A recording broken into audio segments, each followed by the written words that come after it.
নমস্কাৰ ইমাৰ্জেন্সি ডিপাৰ্টমেণ্টত কিছুমান এনেকুৱা পেশেন্ট আহে যিয়ে কেৱল নিজৰ ভুলৰ বাবে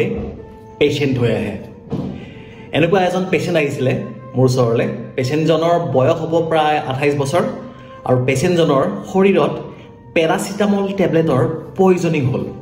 কেনেকৈ হ'ল তেখেতৰ জ্বৰ হৈছিল কাৰণ এতিয়া ঠাণ্ডাৰ দিন আৰু এই ঠাণ্ডাৰ দিনত জ্বৰ হ'ব ভাইৰেল ফিভাৰ হ'ব হয়নে বিভিন্ন ধৰণৰ ফিভাৰ হ'ব ইয়াত দিল্লীত ডেংগু ফিভাৰটো বহুত বেছি আৰু জ্বৰ হোৱাৰ লগে লগে মানুহে কি কৰে পেৰাচিটামল টেবলেটটো লৈ খাই দিয়ে সেই ব্যক্তিজনে কি কৰিলে জ্বৰ হৈছে পেৰাচিটামল খাইছে 3 ঘণ্টাৰ পিছত আকৌ জ্বৰ আহিছে আকৌ পেৰাচিটামল খাইছে এনেকৈ প্ৰত্যেক 2 ঘণ্টাৰ 3 ঘণ্টাৰ মূৰে মূৰে পেৰাচিটামল খাই আছিল এটা কথাটো হৈছে পেৰাচিটামলৰ এটা লিমিট আছে বুজি পাইছে তেখেতৰ শৰীৰত সেই পেৰাচিটামলৰ সেই লিমিটটো ক্ৰছ কৰি দিয়াৰ লগে লগে তেখেতৰ শৰীৰত পয়জনিং আৰম্ভ হৈ গ'ল পেৰাচিটামল শৰীৰৰ বাবে এক প্ৰকাৰ পয়জন যদিহে লিমিটতকৈ আপুনি বেছিকৈ লয় এটা কথাটো হৈছে এনে ক্ষেত্ৰত আমি কি কৰা উচিত বা ডেইলি আমি কিমানটাকে পেৰাচিটামল টেবলেট খোৱা উচিত ভালকৈ মন দি শুনক বহুত জৰুৰী আমি জ্বৰ হোৱাৰ লগে লগে আমি প্ৰথম কামটো কি কৰোঁ টেবলেট খাওঁ তাৰ আগতে আপুনি কি কৰা উচিত ঠাণ্ডা লাগিলে আমি ভাবোঁ যে ঠাণ্ডা লাগিছে আমাৰ কাৰণে বেয়া আচলতে সেই ঠাণ্ডা লগাৰ লগে লগে আমি ঠিকছে কম্বল লেপ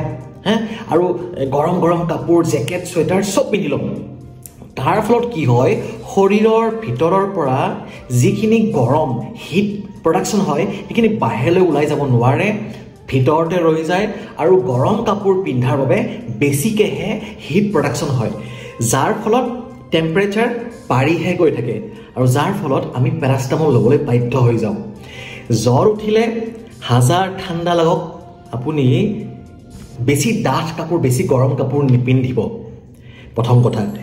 2 নম্বৰ পাৰিলে পেশেন্টজনক অলপমান বেছি দিয়ক ঠাণ্ডা লাগক একো নহয় অলপমান বেছি দিয়ক 3 নম্বৰ কথা নৰ্মেল পানী বৰফ পানী নহয় নৰ্মেল পানীত গামোচা বা টাৱেল তিয়াই লৈ আপুনি মূৰটো কাষলতিৰ তল পেটটো আপুনি মুচি দিব পাৰে তাৰ ফলত কি হ'ব শৰীৰৰ ভিতৰৰ পৰা সেই টেম্পাৰেচাৰখিনি সেই গৰমখিনি বাহিৰলৈ ওলাই যোৱাত সহায়ক হ'ব এটা কথাটো হ'ল আপুনি পেৰাচিটামল টেবলেট কিমান খাব পাৰে আপুনি যদি এজন প্ৰাপ্তবয়স্ক হয় তেতিয়াহ'লে আপোনাৰ শৰীৰত দিনটোৰ ভিতৰত মানে 24 ঘণ্টাৰ ভিতৰত 3 গ্ৰামতকৈ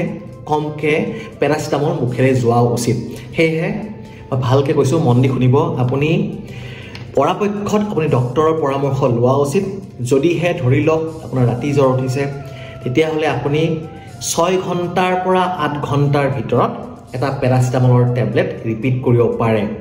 কিন্তু তাৰ আগতে আপুনি মই যে কথাখিনি ক'লোঁ যে কাপোৰ অলপমান পাতলা কাপোৰ পিন্ধক কাপোৰবিলাক অলপ গুচাই দিয়ক বেছি দিয়ক আৰু কি কৰক ঠাণ্ডা পানী মানে নৰ্মেল পানী টেপ ৱাটাৰটো বৰফ পানী লোৱাৰ প্ৰয়োজন নাই সেইটো ল'লে অলপ দিগদাৰে হ'ব পাৰে হয়নে নৰ্মেল ৱাটাৰতে আপুনি ধুনীয়াকৈ স্পঞ্জিং কৰি দিয়ক অৰ্থাৎ মই যদি কওঁ যে